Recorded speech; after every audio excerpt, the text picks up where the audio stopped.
Start by situating your hands horizontally at the center of the quadriceps. Initiate a cupping motion, aiming to gently lift the muscle tissue into the palms of your hands. Conclude the petrissage technique by applying firm downward pressure. When targeting the lateral parts, it might be beneficial to switch arms periodically to maintain a comfortable and proper posture. When working on the inside of the legs, prioritize pulling with the hand furthest away from you while providing support with the other hand. Due to the smaller muscles on the shin, utilizing the transverse technique is preferable as it allows for direct pressure into the muscle tissue, making it easier to work with during the massage. The twisting technique works well on the shin muscles.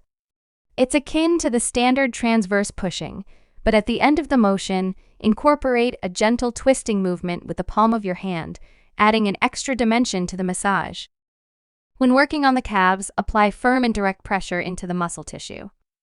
Begin by gently lifting the tissue before pushing and pressing it out, ensuring a thorough squeeze of the muscles for effective relief. If you plan to petrissage the lateral parts, remember to use your other hand for support, as pushing sideways might cause the leg to shift without assistance.